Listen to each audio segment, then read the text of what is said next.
Y pasan los niños. Hay que empezar resolviendo los problemas básicos de las mayorías populares. Estamos preocupados porque ya son 2 días que nos han quitado el agua por completo. Yo llevaba en total súper grave, lo llevaba con vómito, con diarrea. Nos dieron las 10 de la noche y nada. Hora 10, de lunes a viernes a partir de las 10 de la mañana. En la internet puedes buscarnos en nuestra página web www.ysuca.org.sb, en Twitter como @ysuca917 y en Facebook como Radio YSUCA 91.7 FM. YSUCA, contigo en la nueva era digital.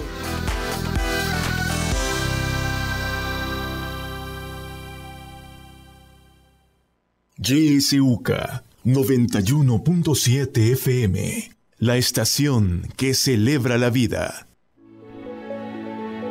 Política, economía, realidad nacional. Matinal presenta La Entrevista, un espacio de análisis y discusión producido por YSUCA.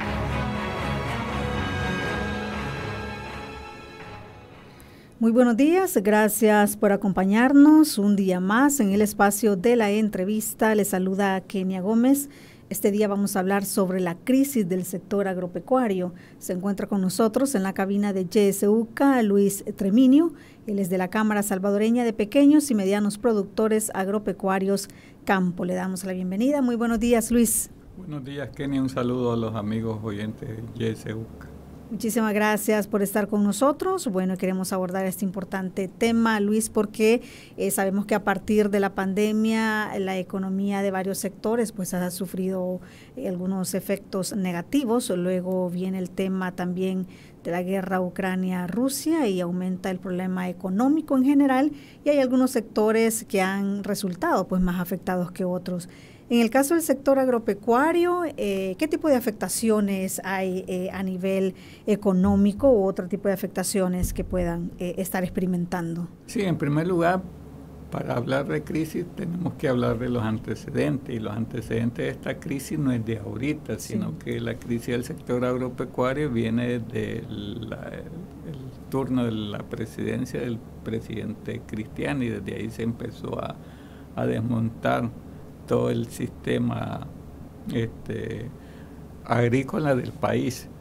Desde ahí empezamos, y los últimos, digamos, los gobiernos siguientes no le dieron atención tampoco. El presidente Calderón solo no hizo nada, el presidente Flores tampoco, el presidente Elías Saca fue el que hizo un poquito en comenzar a implementar los paquetes agrícolas.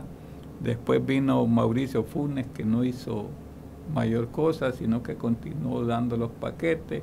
Sánchez Serén, lo mismo, continúa dando los paquetes agrícolas. Y el presidente Nayib Bukele continúa con lo mismo. O sea que en los últimos 33 años podemos decir que el sector agropecuario no ha recibido el suficiente apoyo de parte de los gobiernos en turno.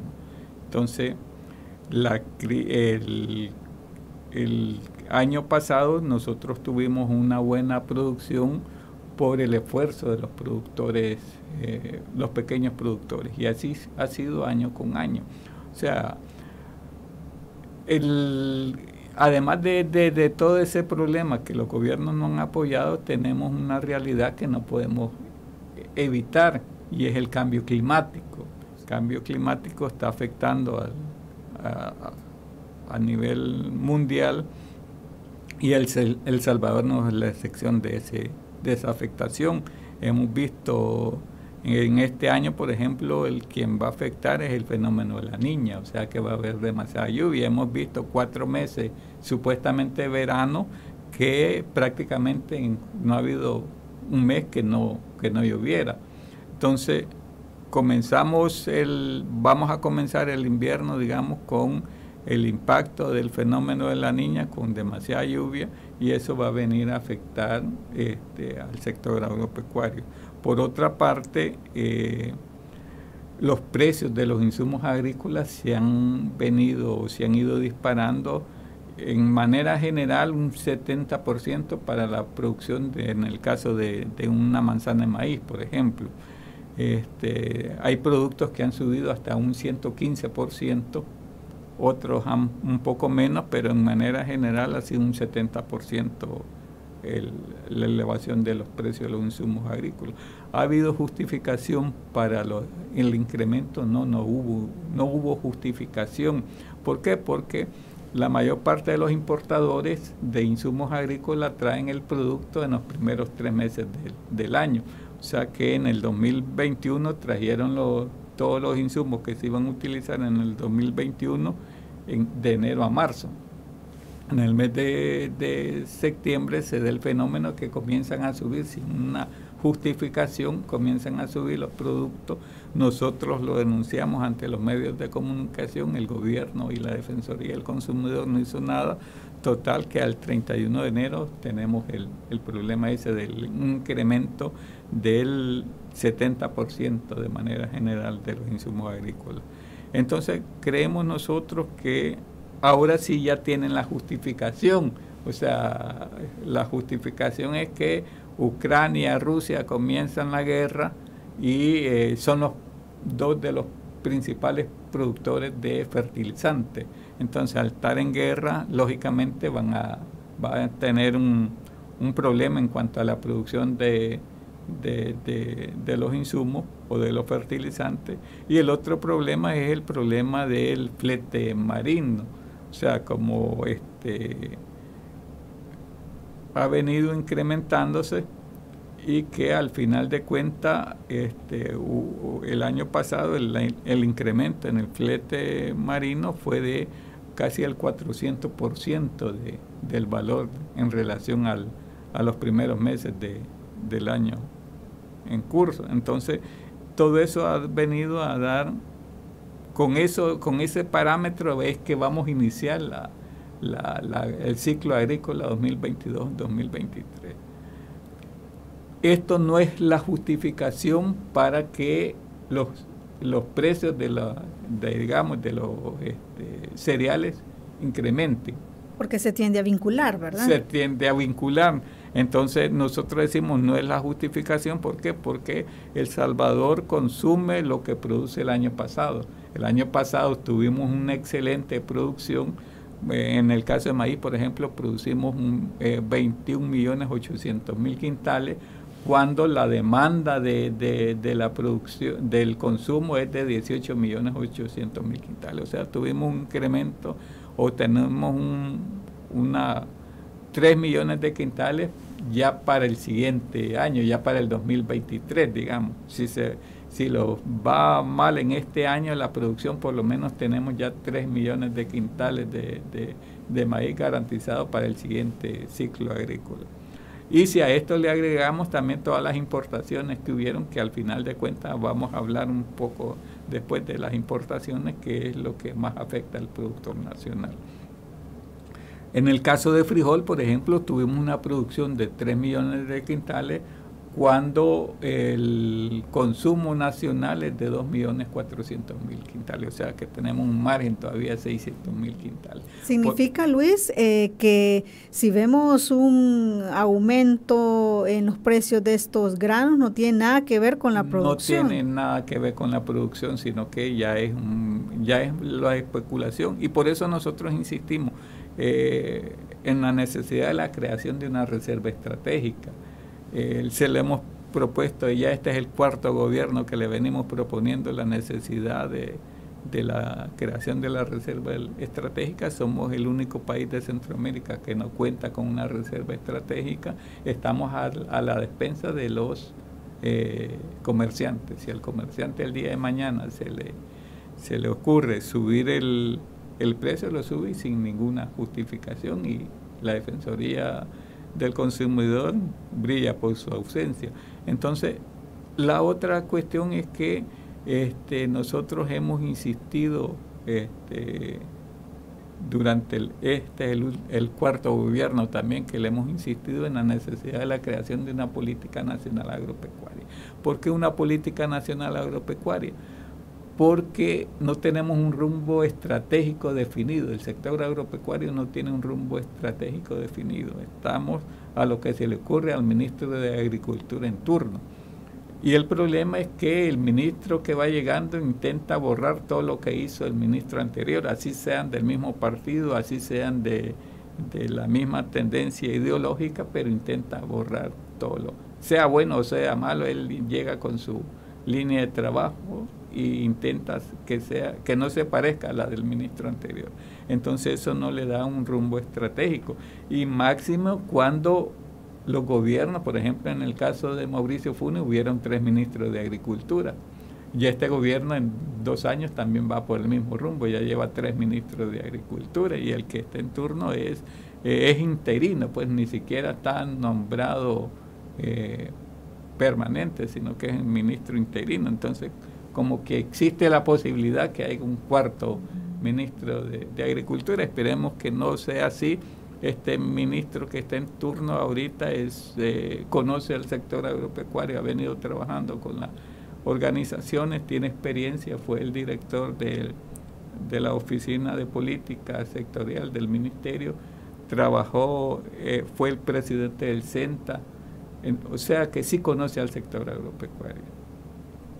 Entonces, el cambiarlo sería un error para el gobierno, digamos, y el problema es que el nuevo ministro va a llegar con lo mismo, pues a intentar eliminar todo lo que este ministro y ustedes tienen que hablar sobre sus demandas con cada uno de los ministros, y cada uno de los ministros les dice que sí, que en todo lo que buscamos cómo resolver, vienen y lo cambian, pues, y ya el otro tenemos que volver a comenzar. Entonces, al final de cuentas, es un problema de nunca acabar. Pues deberíamos, si hubiera una política nacional agropecuaria, el ministro que llegue, no importa de qué partido sea, va a continuar con esa política, pues porque nosotros, eso es una de las características que planteamos que debe tener la política nacional agropecuaria. En primer lugar, que trascienda gobierno, que no sea para corto plazo, sino que una política que trascienda gobierno. Por eso decimos que debe ser estratégica, pues para que lo dé un rumbo fijo y estratégico al desarrollo del sector. La otra cuestión que debe contemplar la política nacional agropecuaria es que esté adaptada al cambio climático. Un tercer elemento que nosotros decimos que es importante dentro de la creación de la política nacional agropecuaria, que sea participativa y de consenso. ¿Por qué? Porque, por ejemplo, la mayor parte de gobiernos lo que viene es contrata supuestamente expertos de nivel internacional.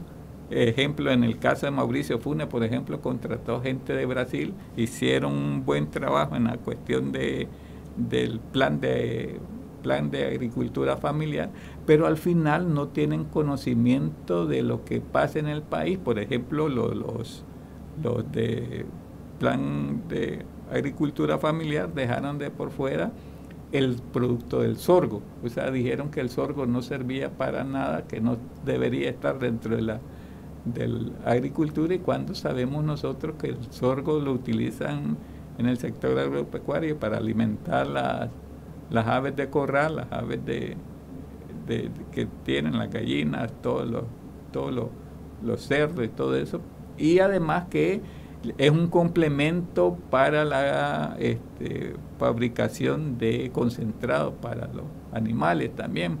¿Por qué? Porque la industria utiliza para la fabricación del concentrado el 50% de sorgo versus el 50% de maíz amarillo.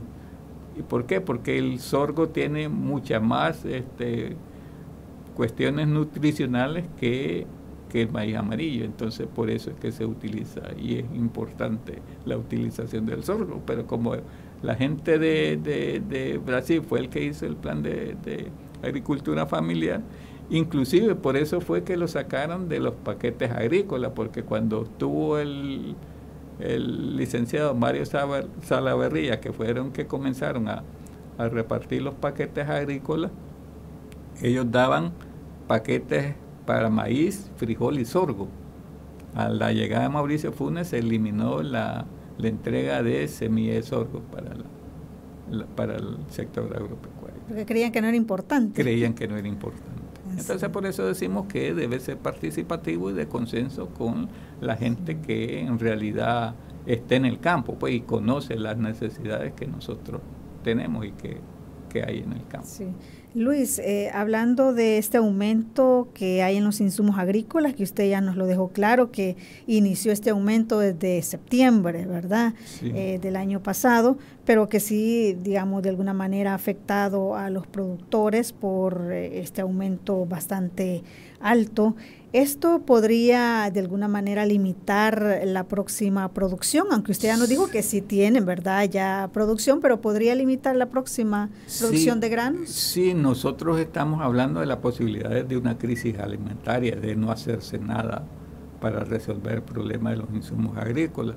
¿Por qué? Porque, por ejemplo, el año pasado para producir una manzana de maíz el productor gastaba $475.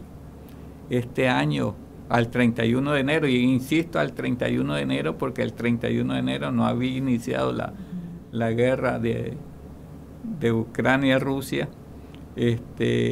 costaba $803. Nosotros ahorita estamos haciendo un sondeo porque la primera semana del mes de mayo siempre damos una conferencia de prensa para dar las proyecciones de siembra que vamos a tener. No sabemos a cuánto va a llegar, pero ya hay una diferencia de $328 de diferencia. Nosotros hemos dicho, una de las posibilidades es que como el gobierno está asumiendo el costo del incremento, una de las posibilidades sería que el gobierno asuma el incremento de los $328, pero no de una manera así de aquí están los 328, sino que puede ser a través de la eliminación del IVA, que el año pasado hicimos nosotros la solicitud de la exoneración del IVA. No tuvimos eco el año pasado. Este año con el partido oficial hemos hablado, digo el partido oficial que es el partido que llevó a la presidencia al presidente Bukele, el partido Gana. Hemos hablado y el día lunes vamos a presentar nuevamente la solicitud ante la Asamblea Legislativa de la exoneración del IVA. Estamos diciendo que debe ser un decreto transitorio, no estamos pidiendo un decreto permanente, sino un decreto transitorio. Si continúa la crisis o el aumento de los insumos agrícolas, lógicamente tendría que continuar la exoneración.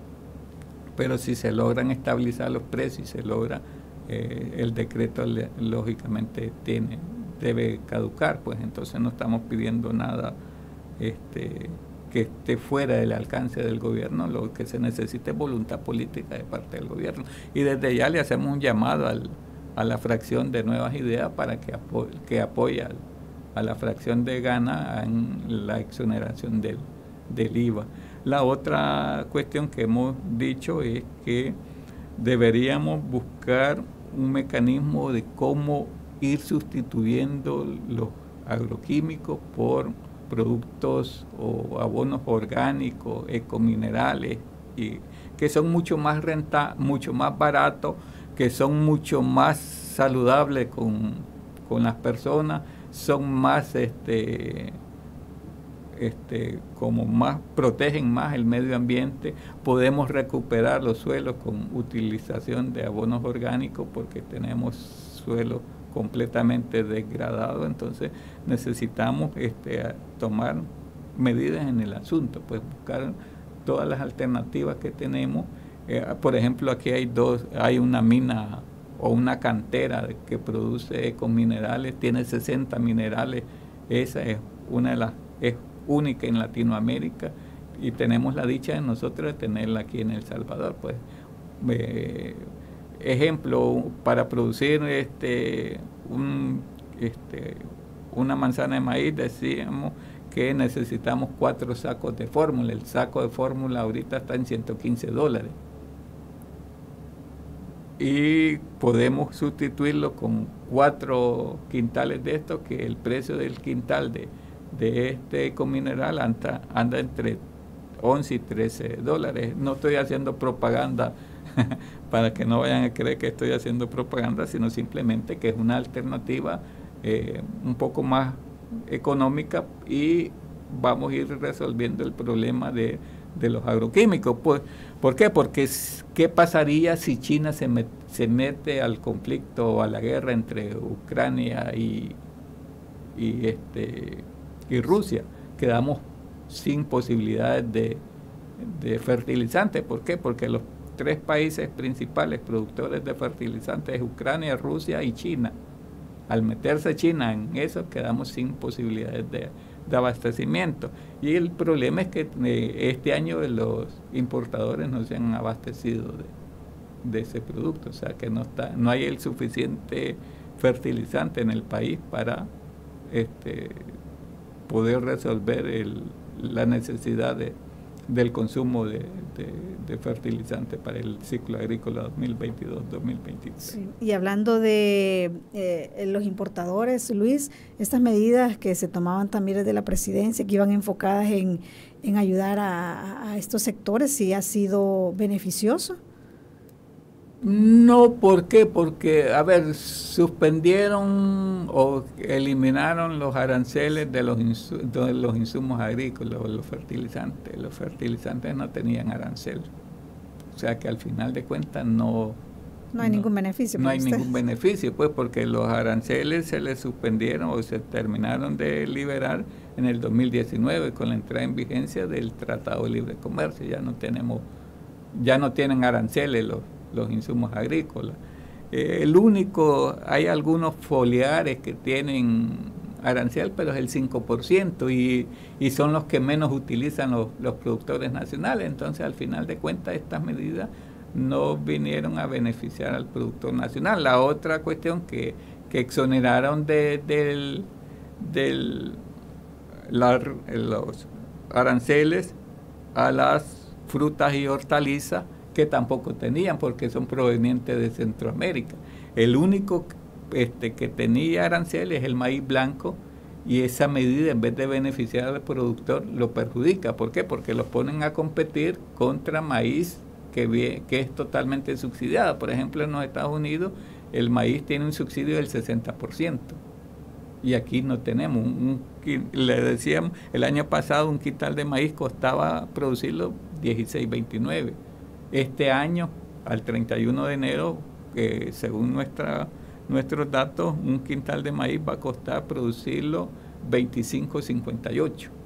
El año pasado el precio que mejor vendió el productor fue $15 y los costó producirlo $16.29. Mucha gente dice, ¿por qué pierden? Porque el problema es que el productor no toma en cuenta lo de la mano de obra. Si tomara en cuenta de la mano de obra, y no la toma en cuenta porque la realiza él y su familia, pues no saca dinero contante y sonante, sino que como él realiza el trabajo, no pone dentro del librito que lleva de control, he gastado tanto en mano de obra, porque no la contabiliza. Pero si la llegara a contabilizar, nadie se dedicara a sembrar, pues entonces. Y la otra cuestión, que por qué siguen produciendo, es por cuestiones culturales. Por ahí hacen chistes que un diputado la vez pasada estaba haciendo chistes que se estaban apoyando a los productores de maíz y frijol con los paquetes agrícolas, pero los salvadoreños es lo que consumimos, pues no hay un hogar en El Salvador que no consuma tortilla y frijol, pues. Sí, entonces esa es la cuestión. Hablaba recientemente yo con un agricultor y me decía que él se había dedicado por mucho tiempo a sembrar, no mucho, ¿verdad? Pero sí sembraba también para luego distribuir y vender. Pero dado esto que ya hemos conversado, me dice, muchos productores vamos a optar por producir solamente para la familia. Sí, solo para esa es la cuestión. Y nosotros hemos estado insistiendo con los productores que no es la alternativa. Porque eso va a generar la crisis alimentaria. Sí, eso va a generar la crisis alimentaria, y además que va a darle la cancha abierta a los importadores para poder importar el maíz de los Estados Unidos. ¿Cuál es el problema de la importación del maíz de los Estados Unidos hay dos problemas principales. El primero es que para el consumidor no genera ningún beneficio. ¿Por qué? Porque los importadores siempre dan al mismo precio. O sea, si usted se va al mercado o a la Gerardo Barrio, que es donde se comercializa la mayor cantidad de cereal aquí en San Salvador, se va a la Gerardo Barrio y va a encontrar los mismos precios. A pesar que se tomó la medida de la exoneración de los aranceles del maíz blanco. Encuentra el mismo precio, encuentra el maíz a $22, cuando ellos lo compraron a 15. Y si lo compran en los Estados Unidos, lo compran a 7. Pero siempre lo dan a 22. Entonces, la ganancia o toda la utilidad o todo el beneficio le queda a los importadores. Eso por una parte. Por otra parte es la calidad del producto. Muchos dicen o se alegran, viene maíz de los Estados Unidos, pero no saben lo que van a traer. Pues, ¿por qué? Porque los países productores grandes lo que hacen es ir limpiando bodega, o venden productos de 3 a 5 años para meter el maíz nuevo, el producto nuevo, y así van vendiendo los productos más viejos que tienen. Y la otra cuestión es que son en muchos de los casos transgénicos. Entonces nosotros como salvadoreños tenemos prohibido producir transgénicos, pero no tenemos prohibido consumir transgénicos. O sea, los traen maíz transgénico, los traen muchas cosas transgénicas y los consumimos.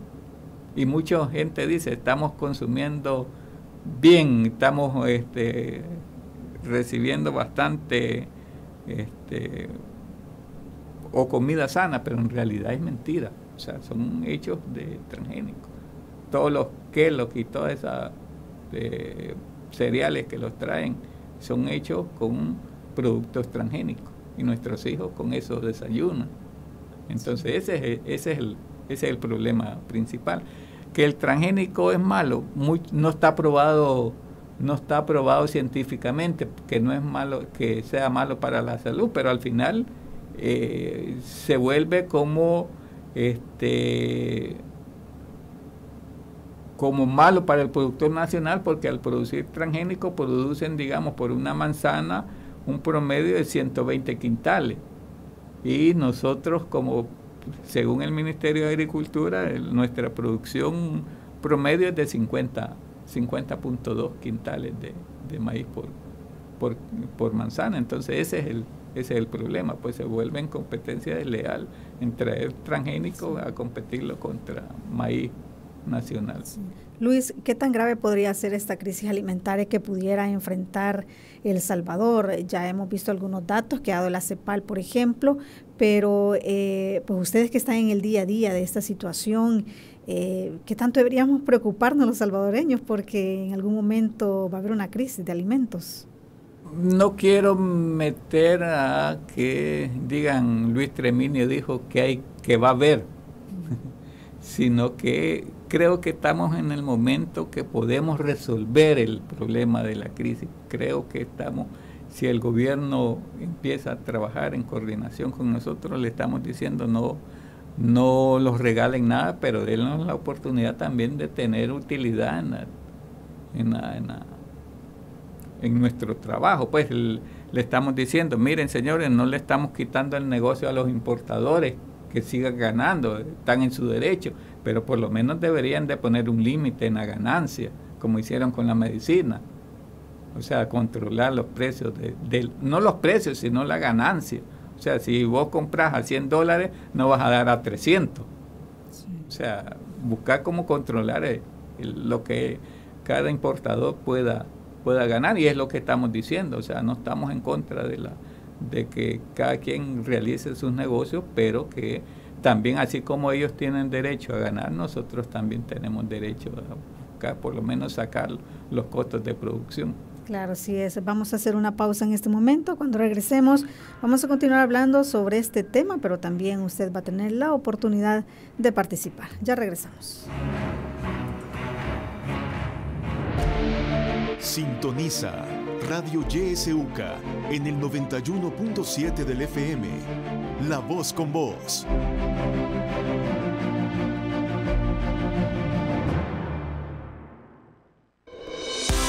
En la internet puedes buscarnos en nuestra página web www.ysuca.org.sb, en Twitter como @ysuca917 y en Facebook como Radio YSUCA 91.7 FM. YSUCA, contigo en la nueva era digital.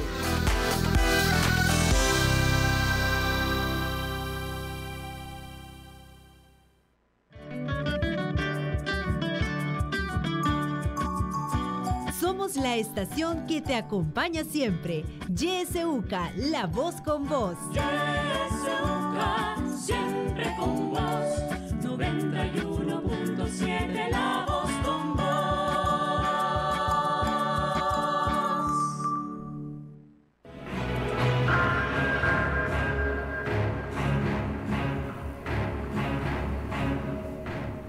Son las 7 de la mañana con 31 minutos. Gracias por continuar en sintonía de Radio YSUCA.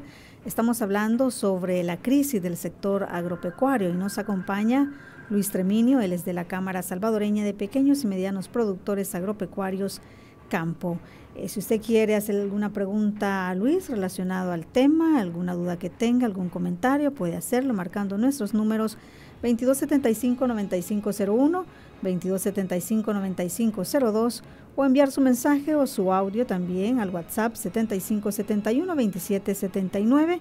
También puede dejarnos sus mensajes a través de Facebook. Recuerda que estamos transmitiendo en vivo esta entrevista.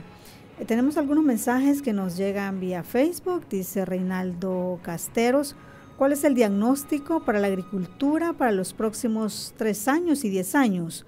¿Los impuestos y costos de producción serán o no proporcionales a la extinción o crecimiento de nuevos o menos productores? Nos pregunta Reinaldo. Otro mensaje dice: buen día, ya se dieron cuenta que aún en esta crisis la DNM ha incrementado el precio de los medicamentos y nadie dice nada.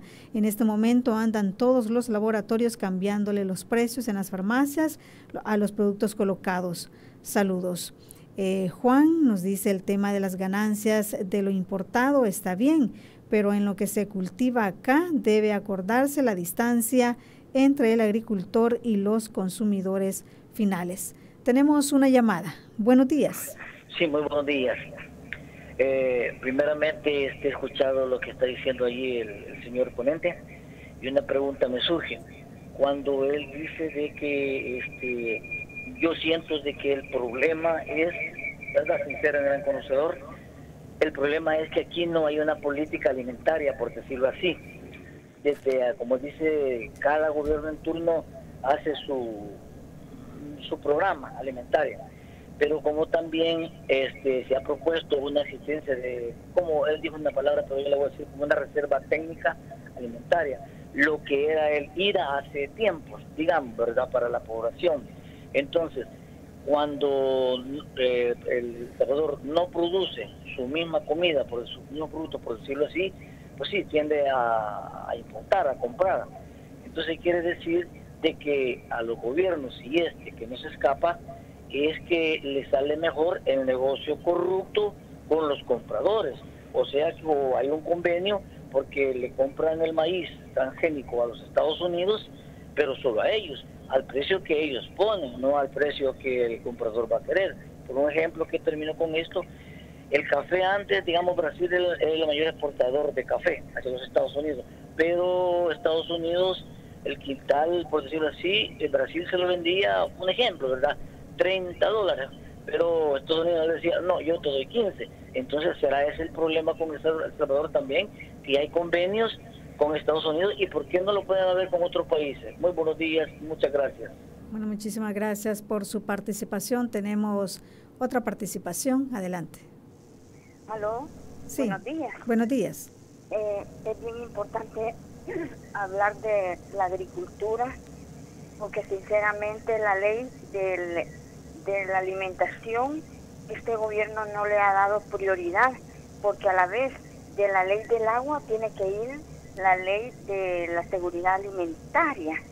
Hay muchas deficiencias. Ahorita el campesino, todo El Salvador, los 7 millones que vemos aquí, deberíamos de estar peleando por esa ley chueca que el señor ha hecho con propósito de más adelante privatizarla, de estar peleando por ella, si todos vivimos el 70% del agua que está en nuestro cuerpo.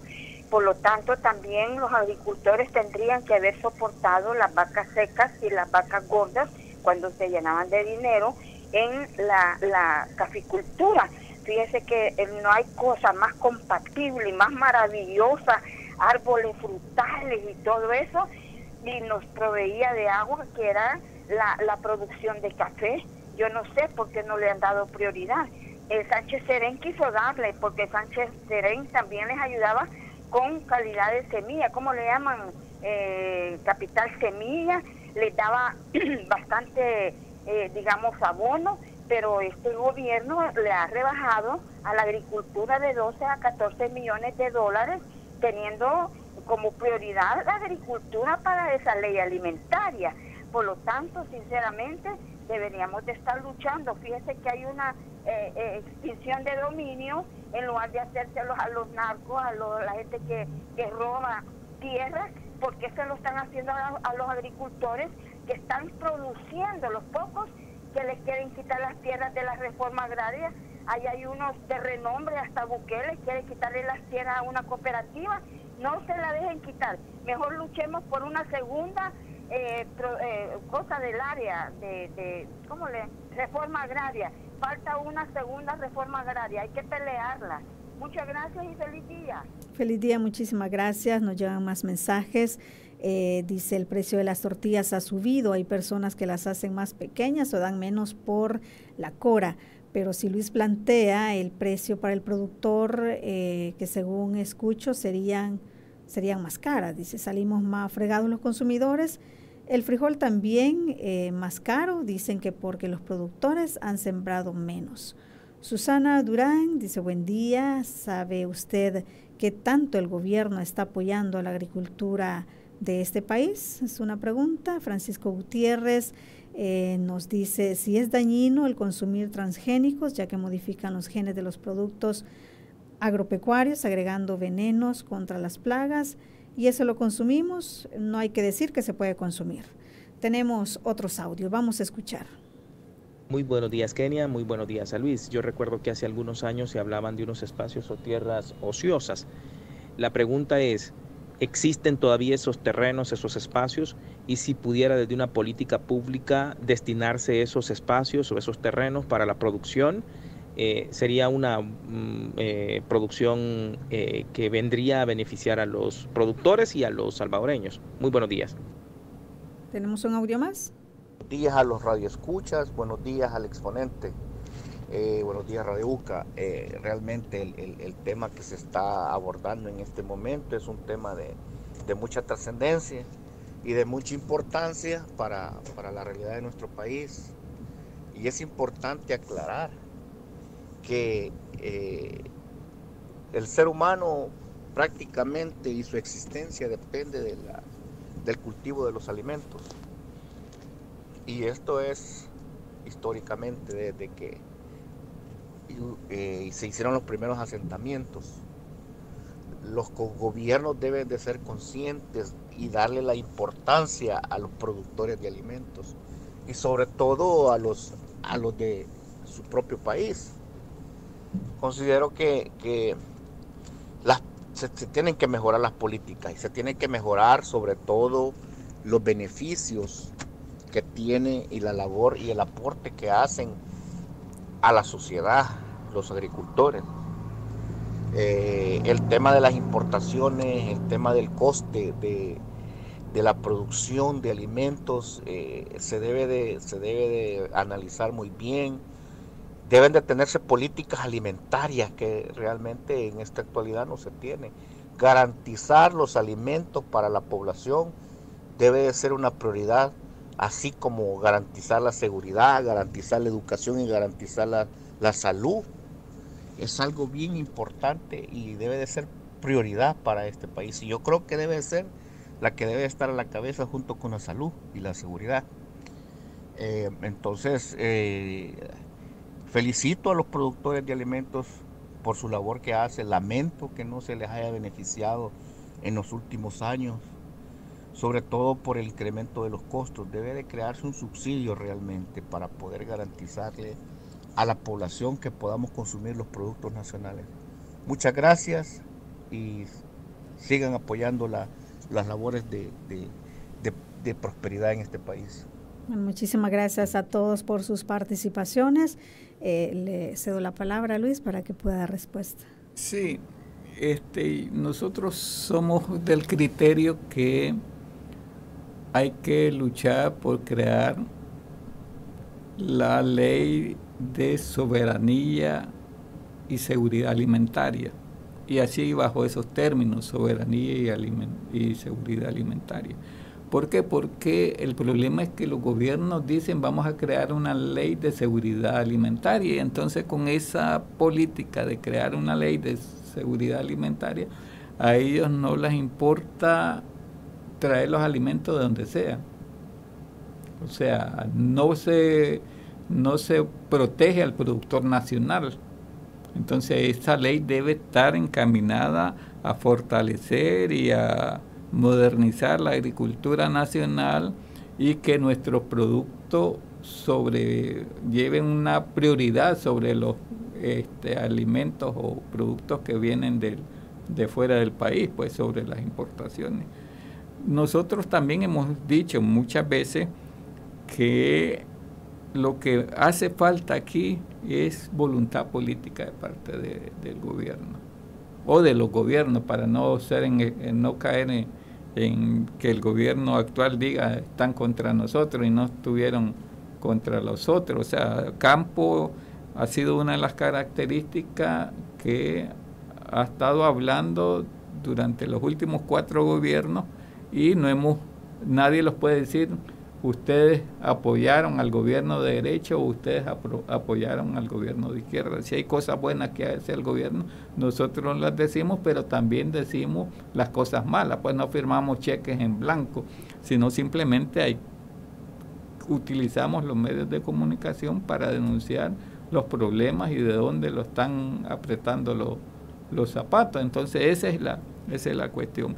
Ha habido muy poco apoyo para el sector agropecuario de este gobierno. El año pasado se hicieron el plan maestro de rescate al sector agropecuario, pero lo amarraron a 2 fideicomisos. Nosotros apoyamos al ministro de Agricultura en turno en ese momento, el señor David Martínez, y al final se aprobó el decreto de los fideicomisos, pero no han podido conseguir el dinero. Y eso se presentó el 25 de mayo del año pasado. Pasó el ciclo agrícola 2021-2022 y el dinero nunca apareció o nunca lo consiguieron. Este año ya estamos por iniciar el ciclo agrícola 2022-2023 y todavía no han conseguido los 1.200 millones que necesitan para esos 2 fideicomisos. Entonces, al final de cuentas se crean, y es lo que decíamos, hacen bonitos documentos, pero al final de cuentas se vuelven documentos utópicos, pues que nadie puede cumplir. Entonces ese es el problema, que hay que buscar cómo modernizar y hacer la agricultura con gente que conoce del sector y que gente que va a estar basado en la realidad. Pues no vamos a inventar la fórmula de cómo hacer el hielo, pues porque eso ya está inventado. Entonces nosotros decimos que hay que y seguimos insistiendo en la necesidad de la creación de la política nacional agropecuaria. Es una necesidad, es una deuda que tienen los últimos 7 gobiernos con la población. Creemos que con la política nacional vamos a crear un rumbo estratégico. Nosotros decimos cuáles son los elementos generales que debe componer esta política. En primer lugar, la creación de un fondo especial para la agricultura de subsistencia. Ese fondo debe ir encaminado a mejorar el paquete agrícola, hacer proyectos productivos que beneficien tanto al productor como al consumidor. La otra es la creación de la reserva estratégica. Decimos la creación de la reserva estratégica. No hablamos del IRA porque cuando se habla del IRA, como el IRA lo satanizaron, entonces al final hablar del IRA es decir, no vamos a caer en la corrupción que cayó el IRA, sino que hay que crear una reserva, llámese IRA o llámese cualquier otro centro de abastecimiento, centro de acopios, llámese como se llame, pero es una necesidad crear una reserva estratégica. Y con esta reserva estratégica vamos a cumplir dos objetivos principales. En primer lugar, que haya productos disponibles en el país para cualquier emergencia, y dos, para poder regular los precios en el mercado sin la necesidad de que esa regulación sea impositiva, sino que a través de la defensa de la reserva estratégica, si en el mercado se escasean los productos, los sacamos de parte de la reserva y mantenemos precios, y si hay suficiente, tenemos la reserva por cualquier emergencia. Sí. Entonces, esa es la cuestión que hemos venido diciendo. Sí, Luis, alguien que nos llamaba, nos enviaba un audio, hacía referencia a que hay acá muchas tierras que no se cultivan, pero digamos, el problema que enfrenta también este sector tiene que ver con falta de tierras, tiene que ver con tierras malas. No tiene que ver con falta de tierra, tiene que ver con tierras degradada completamente, y muchas veces los censos, el problema que de los censos de las tierras ociosas las hacen en los meses de verano. Entonces muchas de esas tierras ociosas que establecen son las tierras que se utilizan para el cultivo de maíz y frijol, pues que se utilizan 6 meses y 6 meses pasan lógicamente ociosas. Nosotros hemos dicho que una de las cuestiones que también estamos planteando de la política nacional, que hay que diversificar la producción nacional. No podemos seguir produciendo solo maíz y frijol, sino que hay que diversificar la producción nacional para ir gradualmente disminuyendo las importaciones de frutas y hortalizas.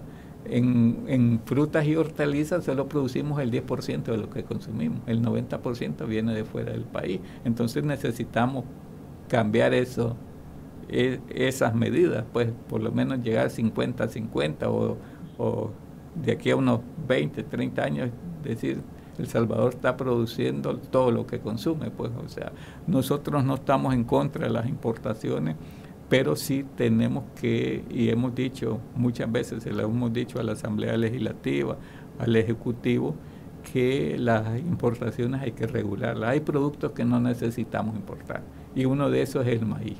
Producimos la suficiente cantidad de maíz para garantizar el abastecimiento de los salvadoreños. Sí. Y es el de los productos que más importan. Por ejemplo, el ministro Pablo Allinkel importó 100,000 toneladas de maíz cuando estaba saliendo la cosecha nacional, y la cosecha nacional en ese momento el productor estaba vendiendo a $12 y él compró a $13.50. Entonces, sobreprecio, o sea que esa cuestión también hay que revisar. Cuando había suficiente maíz. Cuando había suficiente maíz, estaban saliendo la cosecha de maíz sale de aquí aquí en El Salvador de diciembre a marzo. En abril es lo último, digamos, un poco que sale, y él estaba comprando en marzo, estaba saliendo la cosecha nacional. O sea, no pueden decir no había maíz aquí en el país porque estaba saliendo. Y él después salió reconociendo que ese año la producción había subido un 8%. Sí. Entonces, ¿dónde está el crecimiento que hubo? Si tuvo necesidad de comprar, entonces como que se contradice al final de cuentas. Entonces nosotros creemos que, y sí hay que buscar todas las tierras que no se producen, buscar cómo producirlas. Pues una señora hablaba de la reforma agraria. Sí es necesario buscar cómo hacer la reforma agraria, pero no en el sentido de darles más tierras a la gente. ¿Por qué? Porque el problema es que ese fue uno de los problemas que tuvo la reforma agraria. Le dieron la tierra a las cooperativas y a las personas naturales, pero al final no les dieron las herramientas para hacerlas producir, no les dieron financiamiento, no les dieron herramientas, no les dieron insumos, no les dieron nada para poderlas producir. Entonces la tierra por sí sola no va a producir sin los elementos necesarios para hacerla producir. Entonces una reforma agraria debe ir en ese sentido, en buscar como que las cooperativas que ya tienen tierra, buscar cómo darle financiamiento, darle todas las herramientas necesarias para hacer producir las tierras. Sí. Luis, ¿a qué considera usted que los gobiernos no respaldan como deberían respaldar al productor nacional? Y alguien también que nos escribió, enviaba un audio, recuerdo que decía que a través de las importaciones también pueden hacerse algunos negocios. Bueno, ya nos planteaba usted el tema del exministro, ¿verdad? De cómo habiendo suficiente producción también compra cuando no era necesario. ¿Será por ahí que no quieren apostarle al productor nacional porque hay negocios fuera que son más rentables para los gobiernos? Yo pienso que es falta de voluntad política. Insisto en la voluntad política, porque si hay voluntad política se pueden hacer miles de cosas, se puede mejorar el país. Que hay negocios oscuros detrás de eso, sí pueden haber. No estamos afirmando así que todas las importaciones son negocios oscuros, no es ese nuestro. Pero deberíamos de promover al producto nacional. El problema es que los gobiernos, insisto, los gobiernos buscan como garantizar la seguridad alimentaria y no la soberanía alimentaria. Les es más fácil decir yo compro a los Estados Unidos, que tal vez que compre al mismo precio de aquí, pero tengo garantizado, no arriesgo nada, el productor no va a arriesgar nada, el consumidor no va a arriesgar nada, ya tengo listo el maíz, digamos, sin ningún riesgo. Entonces al final se vuelve más fácil garantizar la seguridad que garantizar la soberanía. ¿Por qué? Porque en la soberanía sí hay que trabajar, y hay que trabajar de la mano con el productor nacional. Entonces ese es el problema. Sí. La facilidad que está en cuanto al conseguir los insumos, pero lo que pasa es que esa es un arma de doble filo. En determinado momento los puede pasar como le pasó a Venezuela. Venezuela desactivó todo el sistema productivo agrícola del país. ¿Por qué? Dijo, nosotros tenemos dinero proveniente del petróleo y podemos comprar. Hubo un momento en que los países productores grandes decidieron no venderles, entonces ellos entraron en crisis. Se miraban las grandes filas de la gente buscando alimentos y no había. Entonces, por lo menos Venezuela tenía dinero para decir, tenemos dinero para comprarlo.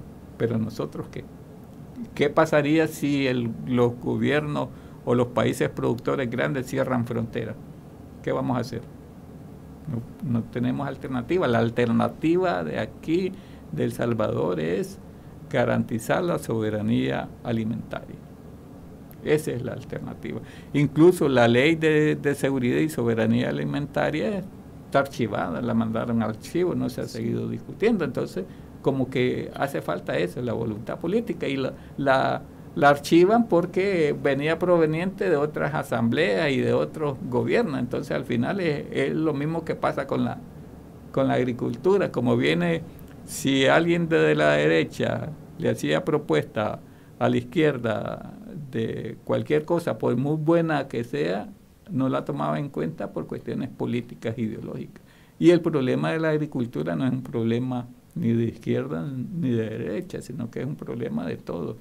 Y todos lo tenemos que resolver. Sí. Luis, ¿ustedes tienen alguna base de datos que nos pueda decir cuántos productores hay en El Salvador, productores agrícolas, para más o menos comprender de cuántas personas estamos hablando y cuántos de estos están teniendo este tipo de dificultades que usted nos ha planteado? El último censo fue de 395.484 productores agrícolas. Ese fue el último censo que se hizo en el 2007.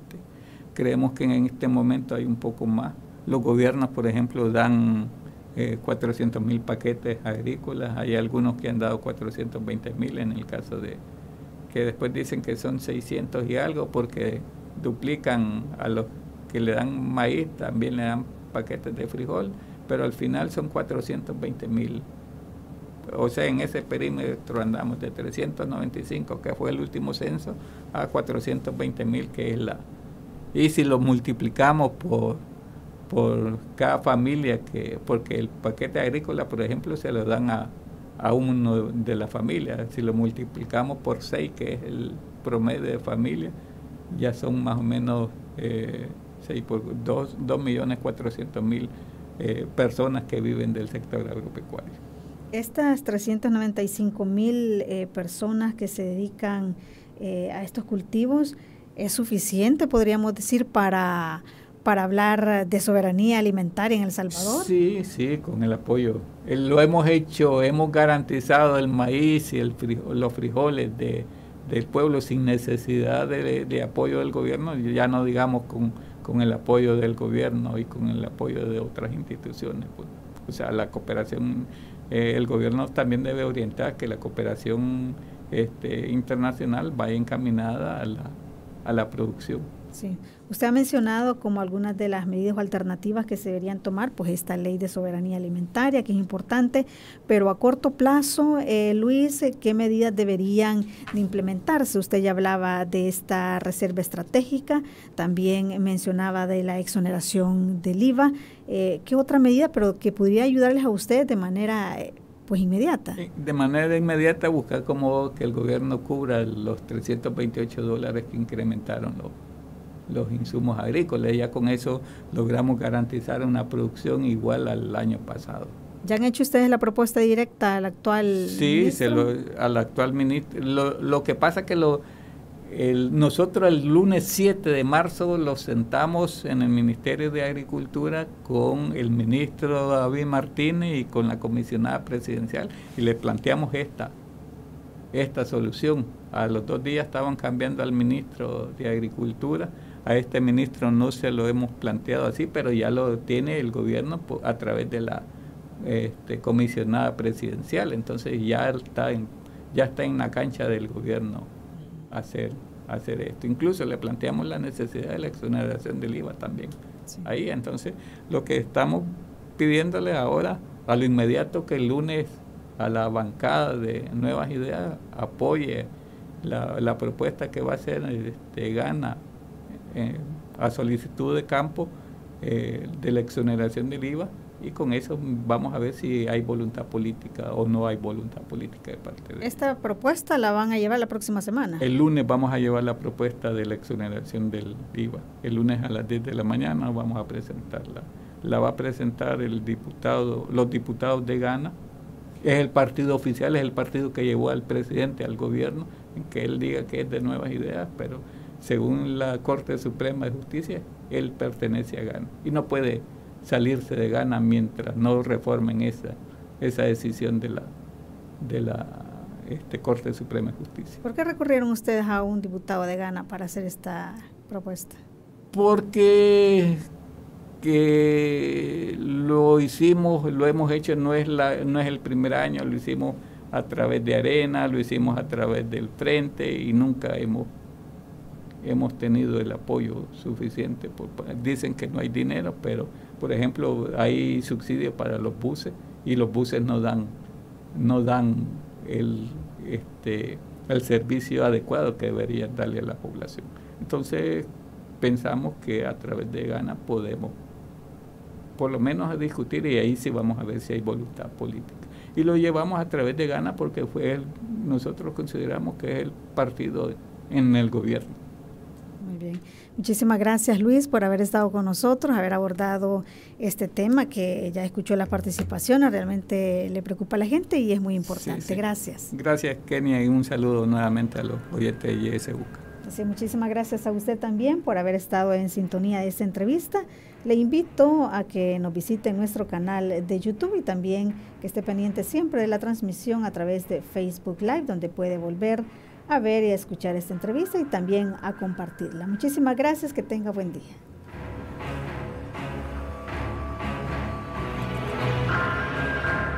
Esta fue la entrevista en la matinal. Te invitamos a que no te pierdas nuestra próxima emisión.